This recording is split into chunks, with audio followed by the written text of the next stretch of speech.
없어서 이렇게 나오지 못했다가 이번에 누가 이렇게 권유해서 깊은 마음으로 나오신 분이 분명히 계실 거예요. 그런가 하면 성화에 못 이겨서 오신 분도 계시고, 어쩌면 가정의 평화를 위해서 아이고 내가 지고 살아야 되겠다 싶어서 아마 오신 분도 분명히 계실 거예요.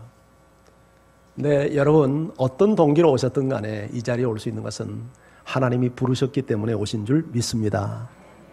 참 여러분이 소중한 시간이 되기를 원하고, 이렇게 소중한 시간 내서 오셨는데 그저 시계만 바라보지 마시고 마음의 귀를 기울이셔서 오늘 저 목사가 어떤 하나님의 말씀을 전하는지 잘 한번 경청해 보는 시간이 되기를 원합니다. 저는 여러분에게 다른 이야기가 아니라 예수님이 어떤 분인가, 이 부분을 좀 여러분에게 말씀드리려고 해요. 1927년이었습니다. 영국 사회와 유럽을 발칵 뒤집어 놓는 한 권의 책이 출판되었습니다. Why Not a Christian? 왜 기독교인이 아닌가 하는 책이었습니다. 이 책이 그렇게 영국과 유럽 사회를 뒤흔들어 놓았던 이유가 있었습니다. 저 책을 썼던 분이 당대의 저술가요, 그리고 철학자요, 그리고 노벨 문학상을 수상한 세계적인 석학이었습니다. 그분이 저 책을 통해서 기독교를 부정하고 하나님을 부정하고, 그래서 뭔가 기독교에 대해서 못마땅한 생각을 갖고 있었던 사람의 아주 가려운 부분을 긁어주는 그런 책이었습니다. 그래서 유럽 사회가 아주 발칵 뒤집혔어요. 바로 그때 영국의 유명한 복음주의 신학자였던 존 스타트라고 하는 목사님이 Why I'm a Christian? 왜 나는 기독교인인가? 라는 책을 써서 반론을 제기했습니다. 이처럼 다른 종교와는 달리 기독교는 예나 지금이나 항상 논란의 중심에 서 있습니다. 적극적인 지지자가 있는가 하면 극렬한 반대자가 있고, 순교의 피를 흘리는 순교자가 있는가 하면 사생결단하고 막는 핍박자도 있습니다. 여러분 가까운 합정동의 절두산을 아시죠? 이 절두산이 원래는 누에의 머리를 닮았다 해서 잠도봉이었다고 합니다. 그런데 대원군 시절에 많은 천주교인들이 거기에 목베임을 당해 죽습니다. 그래서 목이 잘렸다 해서 절두산이 됐습니다. 이렇게 기독교 안에는 많은 핍박들이 있었습니다. 그럼에도 불구하고 지금 기독교가 우리 한국에 들어온 지 한 130년이 됐는데 지금 1000만 가까운 기독교인이 예수님을 따르고 있습니다. 도대체 예수는 어떤 분이기에 이처럼 예수 앞에 열광하고 예수를 붙들고 이런 핍박 속에서도 예수를 믿는 것을 포기하지 않을까? 그리고 우리는 왜 예수를 믿어야 할까? 예수를 알기 위해서는 예수가 어떤 분이라고 정확하게 말하는 기독교의 경전, 성경으로 들어가서 성경이 예수를 어떻게 말하는가를 소개하는 것이 아마 가장 안전하고 여러분들에게 가장 정확하게 예수를 소개하는 방법이라고 생각을 합니다. 조금 내용이 여러분들이 듣기에는 좀 딱딱해 보일 수 있지만, 그러나 이것은 진리를 확인하는 문제이니까 여러분들이 한번 마음을 집중해서 말씀을 한번 들어보시기를 바랍니다. 하나님께서 우리 인간을 지으시고 하나님과 교제하면서 우리가 행복한 삶을 살기를 하나님은 원하셨습니다. 세상의 모든 피조물 가운데 유일하게 우리 인간은 하나님과 소통할 수 있는, 교통할 수 있는 하나님의 형상을 지녔습니다. 그런데 이런 인간이 사탄의 꼬임에 넘어가서 하나님의 말씀을 불순종하고 대적하고 하나님이 금한 것을 행하고, 그리하여 하나님을 대적하는 그런 범죄를 저지르고 말았습니다. 성경은 이것을 죄라고 말합니다. 인간 최고의 불효가 있다면 나를 낳고 기른 부모를 인정하지 않듯이 인간은 나를 창조하신 하나님을 부정하고 하나님을 거부하고 사는 것을 죄라고 말합니다. 그리고 이 죄는 우리에게 고통과 그리고 죽음과 무서운 심판을 가져다 주었습니다. 성경은 이렇게 말합니다. 모든 사람이 죄인이라고. 오늘 성경 로마서 3장 23절에 보면 모든 사람이 죄를 범하였음에 이렇게 말합니다. 로마서 3장 10절은 의인은 없나니 하나도 없으며 라고 말합니다. 이것이 인간을 향한 하나님의 성경의 진단입니다. 그리고 죄를 범한 사람에게는 반드시 형벌이 뒤따르는데 로마서 6장 23절에 보면 죄의 싹은 사망이요, 히브리서 9장 27절에 보면 한 번 죽는 것은 사람에게 정해진 것이요 그 후에는 심판이 있으리니, 사람에게 죽음이 찾아온 것이 죄 때문이고 죽음이 존재의 끝이 아니라 죽음 저 너머에 무서운 하나님의 심판이 기다리고 있다고 합니다. 자, 그런데 한 가지 질문이 생깁니다. 아니, 나는 행실로 그렇게 내가 죽을 만큼, 내가 뭐 지옥 형벌을 받을 만큼 죄진 일이 없는데 왜 나를 죄인이라고 하는 것이요? 좀 이건 내가 받아들이기 어렵소 하는 마음이 들 수 있습니다. 그런데 대한민국에 태어나는 사람은 내 의사와 아무런 상관이 없이 나는 대한민국 사람입니다. 제 성씨가 최가입니다. 고집센 최씨 말이죠. 나는 최가가 별로 되고 싶은 마음이 없는데 우리 아버지 최씨 혈통을 타고 태어나서 내 의사와 아무런 상관없이 나는 운명적으로 최가가 됐습니다. 고집센 최가. 죽어도 풀도 안 난다는 최가. 이와 같이 내가 죄인이 된 것은 내 의사와 아무런 상관없이 우리 조상이 죄인이었기 때문에 그 죄의 피를 타고 혈통을 따라 태어나서 내가 죄인이 된 겁니다. 성경은 이렇게 말합니다. 로마서 5장 12절 말씀. 한 사람으로 말미암아 죄가 세상에 들어오고 죄로 말미암아 사망이 들어왔나니 이와 같이 모든 사람이 죄를 지었으므로 사망이 모든 사람에게 이르렀느니라. 한 사람에 의해서 인류가 죄인 됐다고 말합니다. 그 한 사람이 인류의 조상 아담입니다. 그가 하나님 앞에 범죄한 순간 그의 피를 타고 태어나는 모든 후손들이 죄인이 되었고 그로 말미암아 모든 사람에게 죽음이 찾아온 것입니다. 그런데 여기 굿뉴스 복음이 있습니다. 그런 죄인을 하나님이 사랑하셨습니다. 아마 교회를 나오지 않는 분도 이 구절 정도는 한 번쯤 들어본 기억이 날 겁니다. 요한복음 3장 16절 우리 같이 한번 읽어볼까요? 시작. 하나님이 세상을 이처럼 사랑하사 독생자를 주셨으니 이는 그를 믿는 자마다 멸망하지 않고 영생을 얻게 하려 하심이라. 이 구절의 주어는 하나님입니다. 하나님이 어떤 분인가를 말하는데 하나님이 세상을 사랑했다라고 말합니다. 하나님의 본성이 사랑입니다. 그런데 하나님이 사랑하는 대상이 이 세상입니다. 세상 모든 만물을 사랑하고 풀잎 하나까지 사랑하시는데 하나님의 사랑의 그 대상은 인간입니다. 하나님이 세상의 모든 사람을 사랑하여 독생자를 주셨습니다. 하나님이 세상을 사랑하셨다는 말은 대한민국을 사랑했다는 말이요, 당신을 사랑했다는 말입니다. 믿는 자만 사랑하는 게 아니라 믿지 않는 분도 사랑하십니다. 아멘.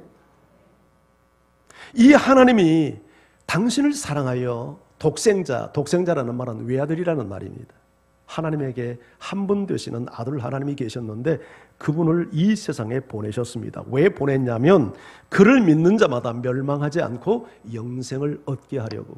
그러니까 예수는 우리에게 영생을 주시기 위해서 우리 멸망의 문제, 죄 문제를 해결하고 우리에게 영생을 선물로 주시기 위해서 오신 분입니다. 그리고 그 예수님이 이 땅에 오셔서 무슨 일을 했는가? 바로 우리를 대신하여 죄의 형벌을 받으심으로 우리의 죄값을 지불했습니다. 자, 갈라디아서 1장 4절은 이렇게 기록합니다.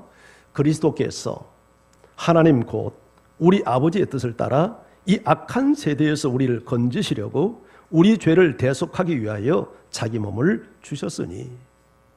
자, 그리스도는 예수님입니다. 예수 그리스도께서 하나님 아버지의 뜻을 따라 이 악한 세대와 그리고 우리 죄를 대속하기 위하여 자기 몸을 주셨다. 자기 몸을 제물로 내어놓았다 하는 말입니다. 이렇게 성경 전체는 예수가 누군가, 그분이 어떤 일을 했는가, 그분은 나와 무슨 관계가 있는가, 이것을 소개하는 책입니다. 오늘 읽었던 말씀을 여러분이 잘 기억한 분도 계시고 기억하지 못한 분도 계시겠지만 이런 내용이었습니다. 우리가 읽었던 내용이.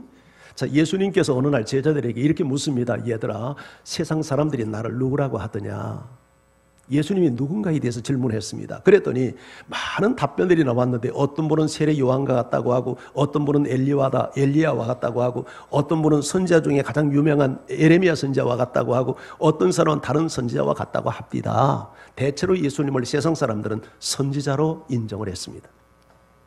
오늘날도 하나님을 믿지 않는 사람들이 예수님을 어떤 분으로 인정합니까? 세대, 사계, 4대 성인 중 한 사람 혹은 기독교의 창시자, 그런 정도로 대부분 인정을 합니다.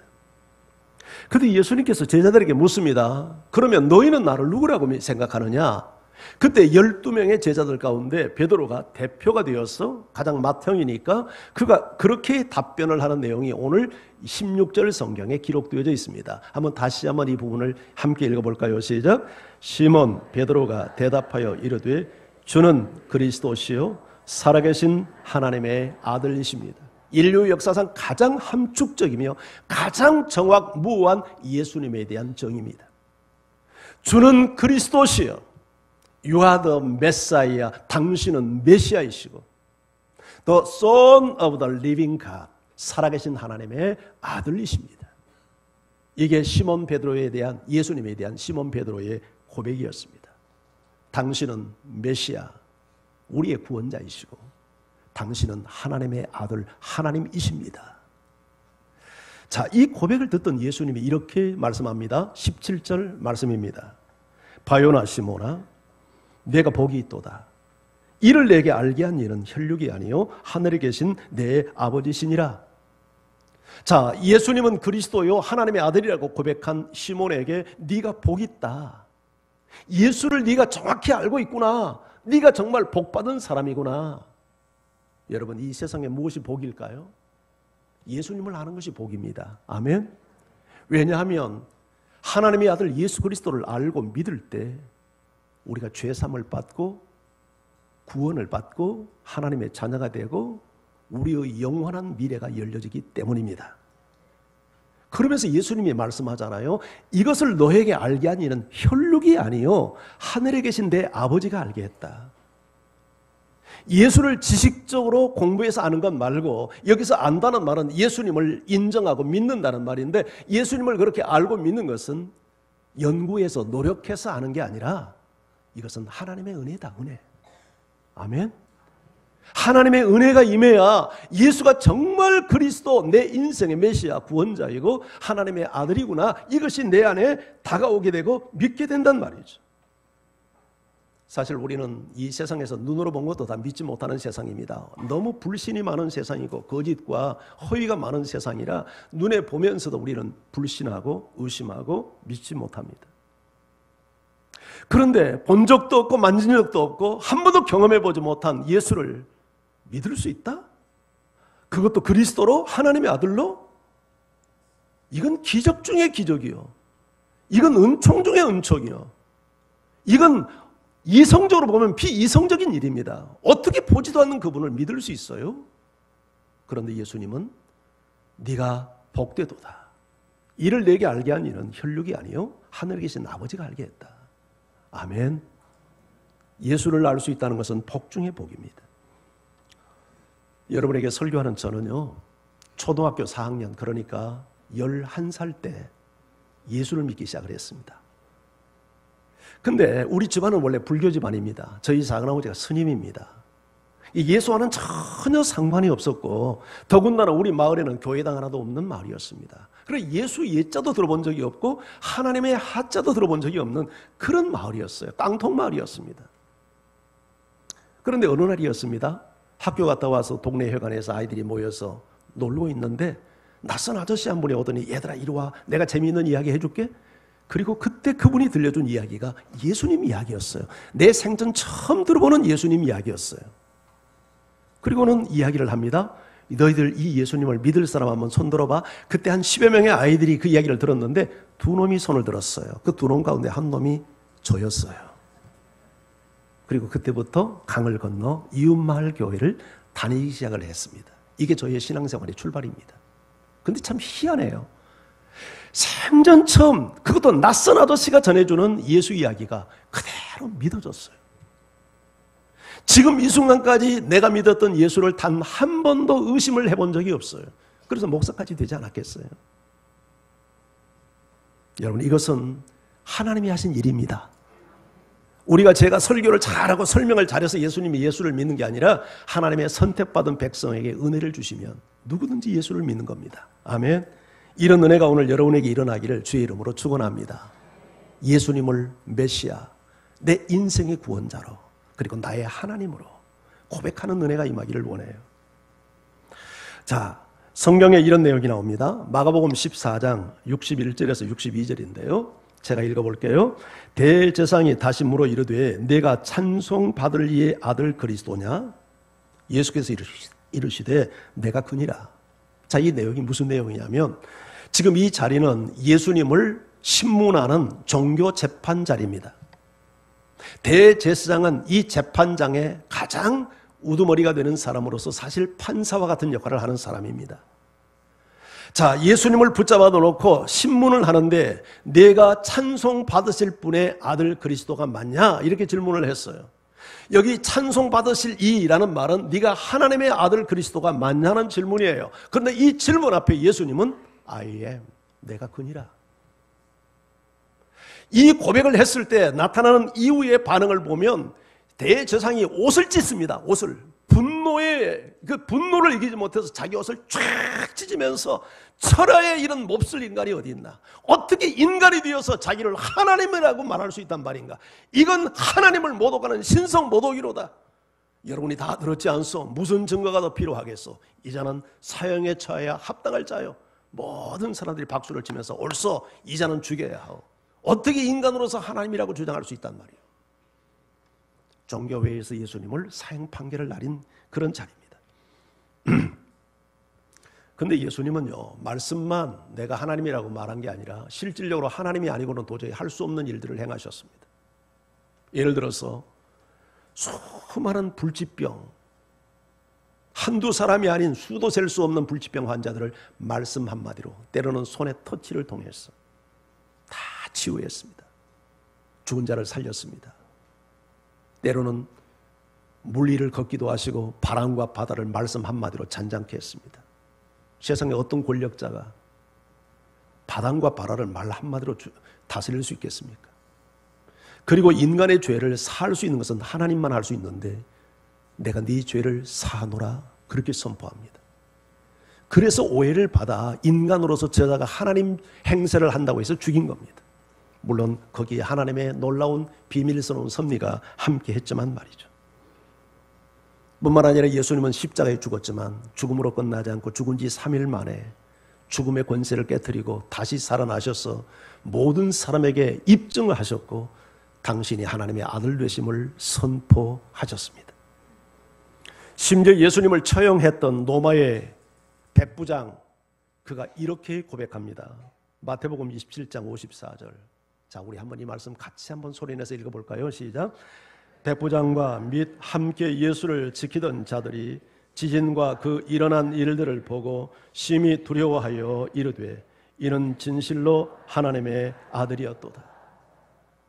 이분은 진실로 하나님의 아들이었도다. 그런데 이 말을 누가 했냐면 백부장과 함께 예수를 지키던 자들이. 여기 백부장은 로마의 군인들입니다. 예수님을 십자가에 못 박힌 사형 집행관들입니다. 예수의 추종자가 아닙니다. 그런데 그 된 일을 보고 그 지진과 그 일어난 일을 보고 심히 두려워 떨면서 예수님이 십자가에 매달렸을 때 여러 현상들이 일어났습니다. 지진이 났습니다. 무덤이 열리면서 죽은 자가 살아났습니다. 낮 12시 정오부터 오후 3시까지 그 태양이 내려쬐이는 대낮 그 광명한 세상이 갑작스럽게 지천을 분간할 수 없는 흑암으로 덮였습니다.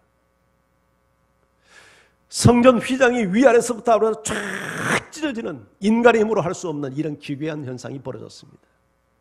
이런 모든 것을 보면서 그리고 그 죽음 앞에서 보여주신 예수님의 놀라운 권위와 범접할 수 없는 권위와 그 초연함을 보면서 이분은 하나님의 아들이 아니고는 도저히 이런 일이 일어날 수 없다. 예수를 추종하는 사람들의 고백이 아니라 예수를 십자가에 못 박은 사형 집행관들의 고백입니다. 그렇기 때문에 이 고백에 진실성이 있고 무게감이 있고 신뢰감이 가지 않습니까? 그렇다면 하나님의 아들이 왜 인간의 몸을 입고 이 땅에 오셔서 그렇게 모진 십자가의 죽음을 당해야 했을까? 예수님 자신이 이렇게 말합니다. 마태복음 20장 28절. 자, 우리 같이 한번 읽어볼까요? 시작. 인자가 온 것은 섬김을 받으려 함이 아니라 도리어 섬기려 하고 자기 목숨을 많은 사람의 대속물로 주려 합니다. 여기서 인자는 예수님입니다. 하나님이신 그분이 인간의 몸을 입고 이 땅에 오신 목적은 섬김을 받기 위해서가 아니라 섬기기 위해서 오셨고, 이게 기독교입니다.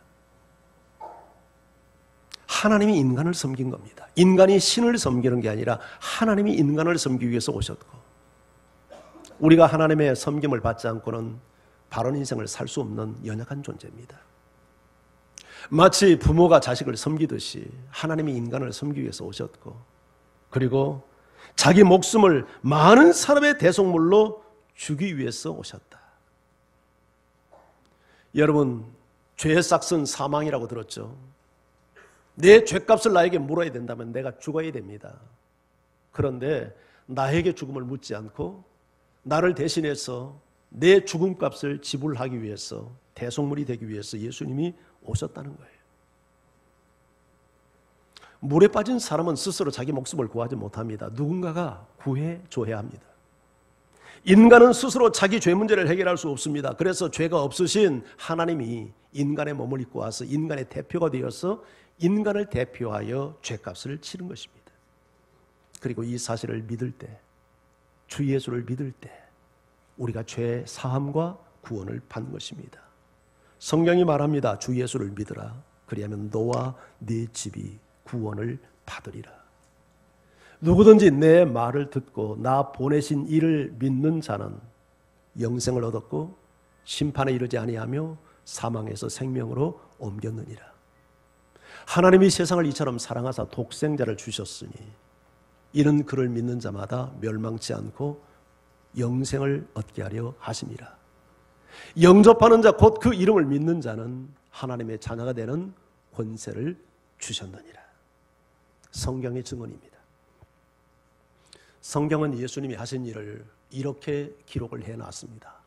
자, 에베소서 2장 1절에서 5절 제가 읽으면서 한번 설명을 드릴게요. 그는 허물과 죄로 죽었던 우리를 살리셨도다. 여기서 그는 누구냐면 예수님입니다. 예수님이 하신 일이 뭡니까? 허물과 죄로 죽은 나를 살린 일입니다. 여기서 허물과 죄란 말은 우리 죄는 우리에게 죽음을 가져다 줬지만 여기서 우리가 죽었다는 말은 우리 육신이 죽었다는 말이 아니라 영이 죽었다는 말이고, 영이 죽었다는 말은 하나님과의 모든 관계가 다 끊어졌다는 뜻입니다.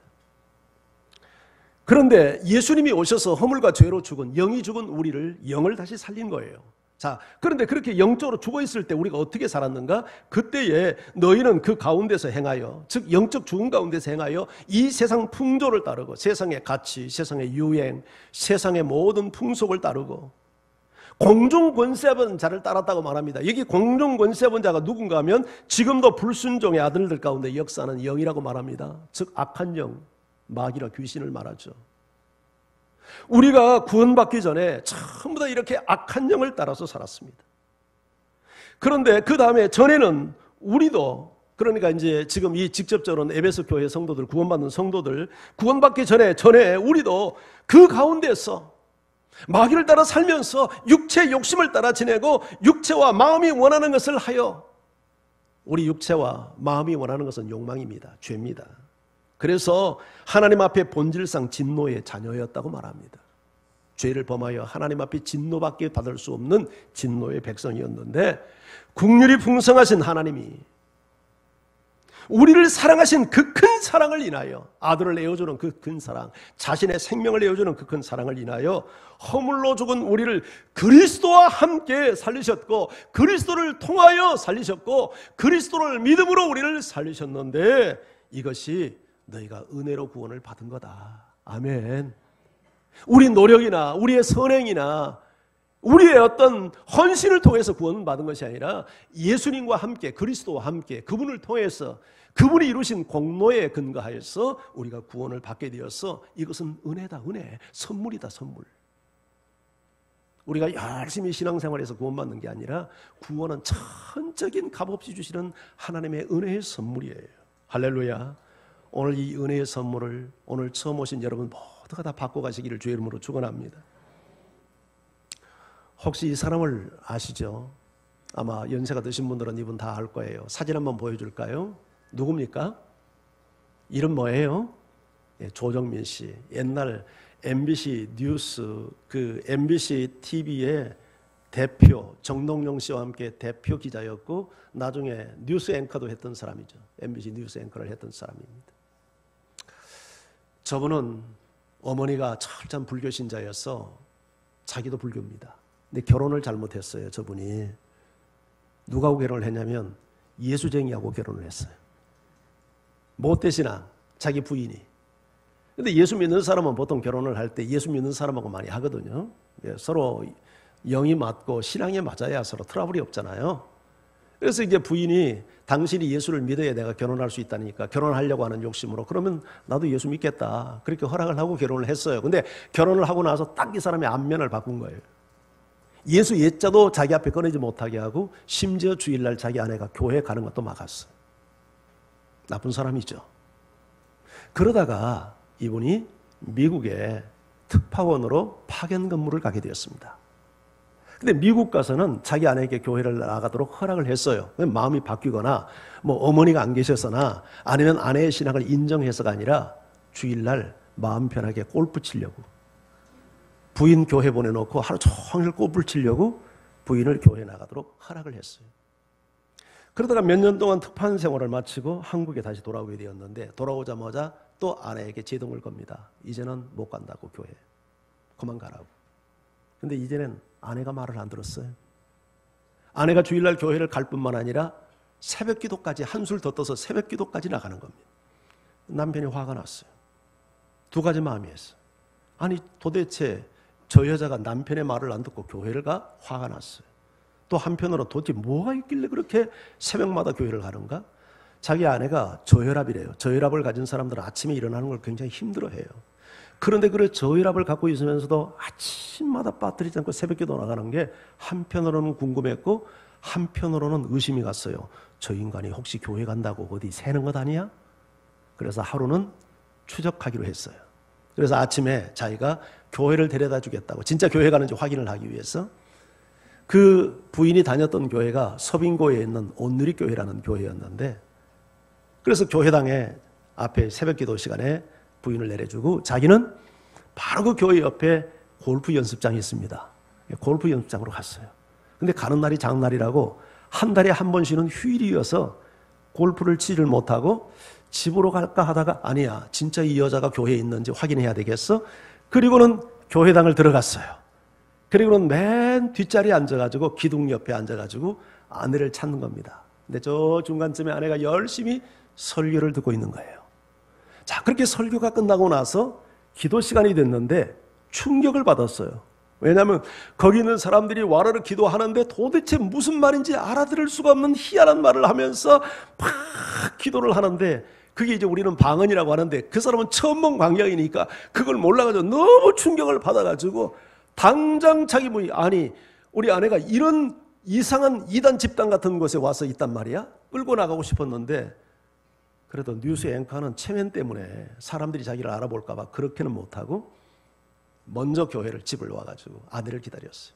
아내가 오자마자 소리를 냅다 질렀어요. 세상에 갈 곳이 없어서 그따위 곳을 가느냐고 막 야단을 치고 호통을 치는데 의외로 부인이 아무런 대꾸를 안 하는 거예요.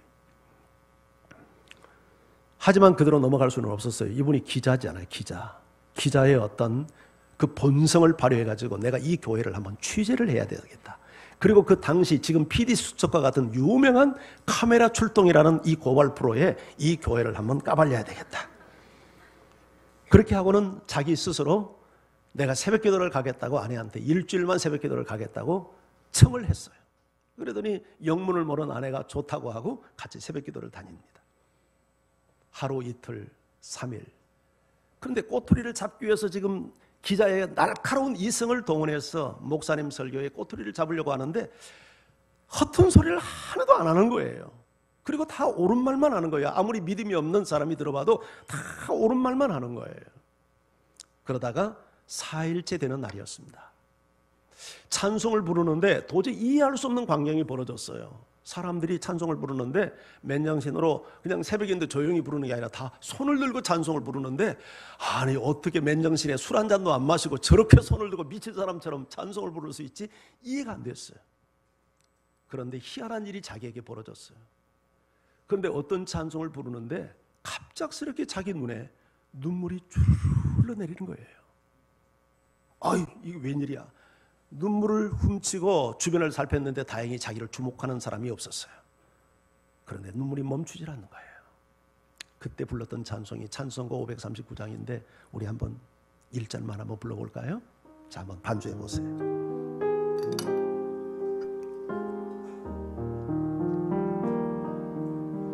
너 예수께 조용히 나가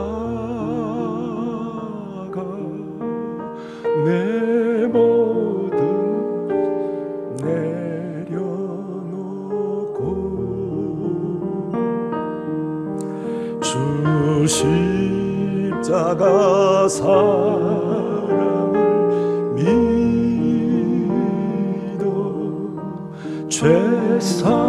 죄사함을 너 받으라. 주 예수께 조용히 나가 내 마음을 쏟아놓으라.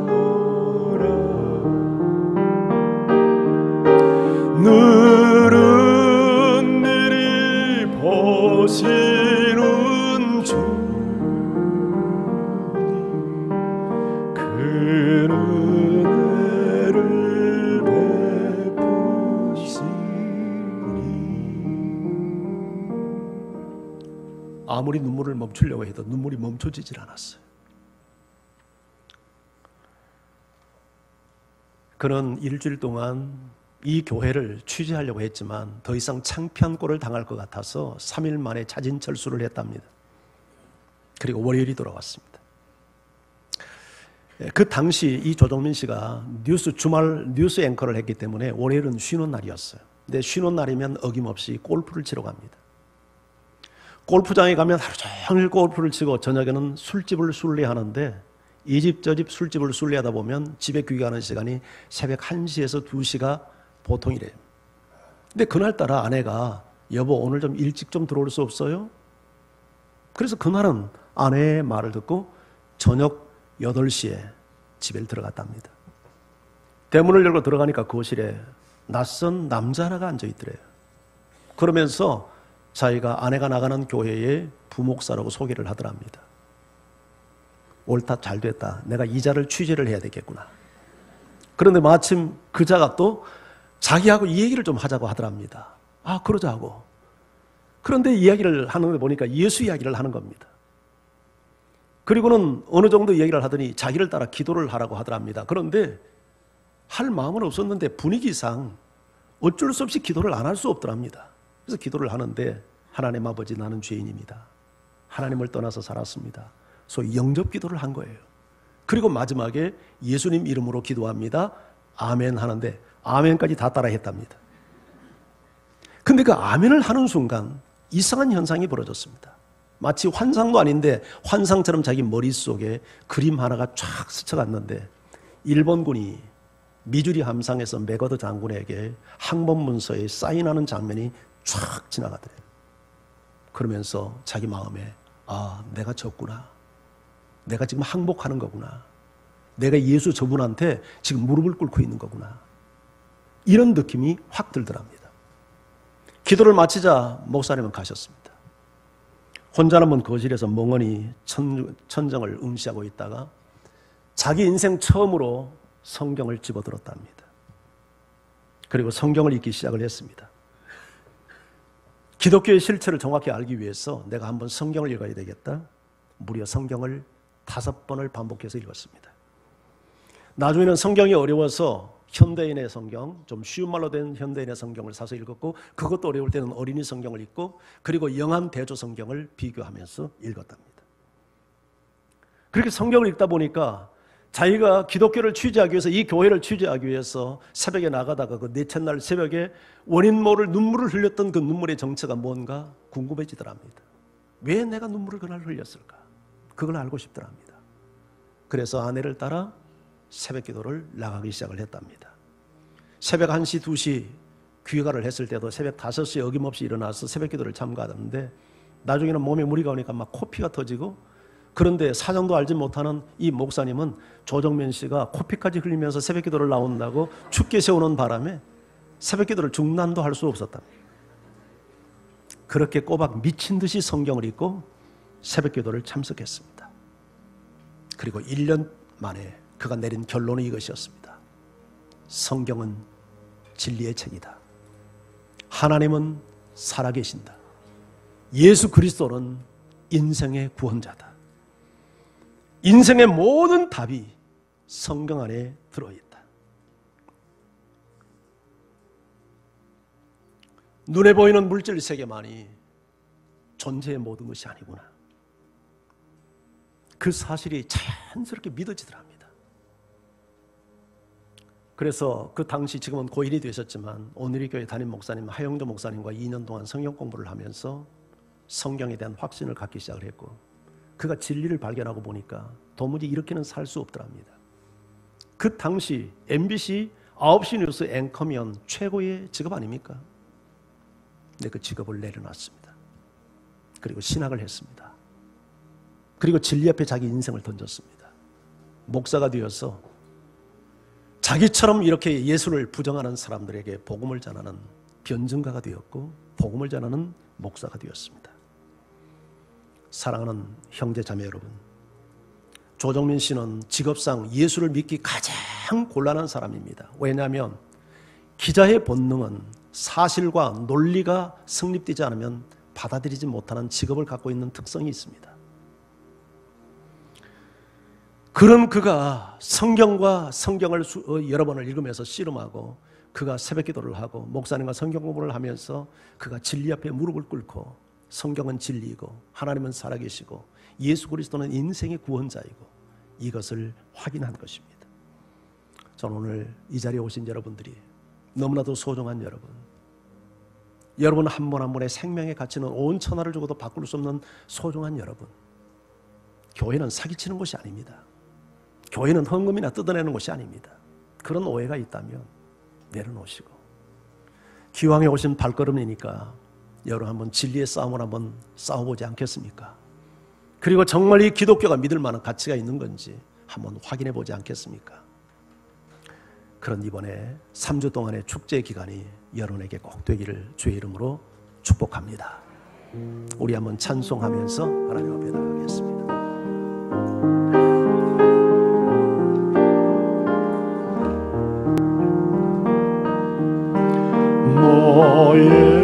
예수께 조용히 나가 내 모든 짐 내려놓고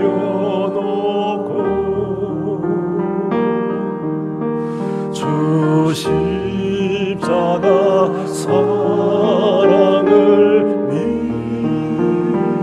믿어 죄사함을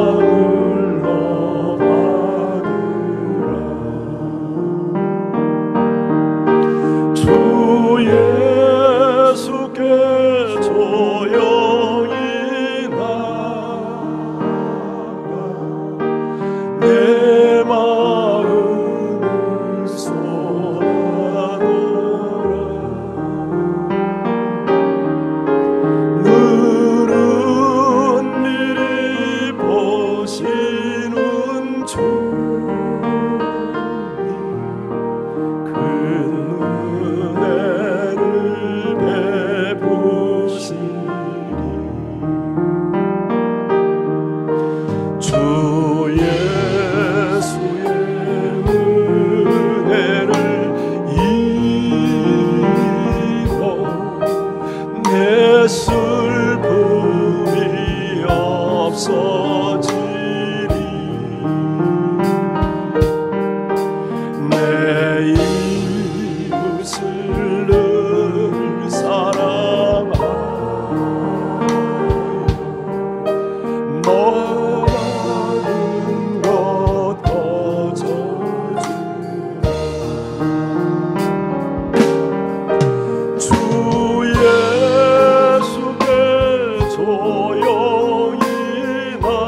예수를 진노 삼아 주 예수를 진노 삼아 늘 내 옆에 오시려라.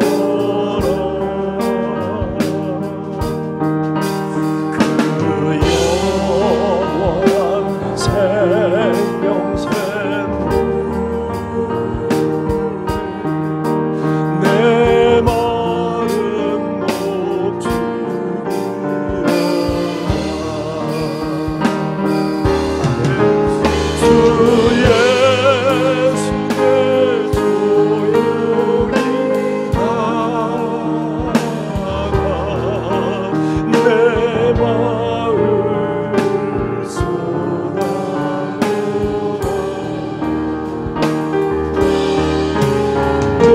쏟아부어 내려보시는 주 내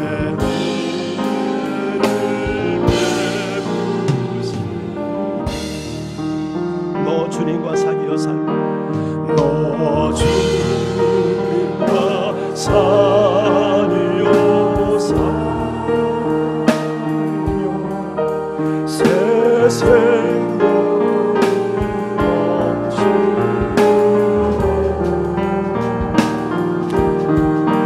주 예수를 찾느니라.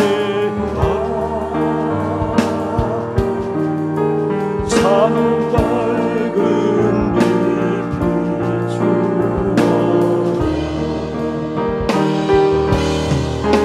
주 예수께 조용히 나가 내 마음을 쏟아놓으라.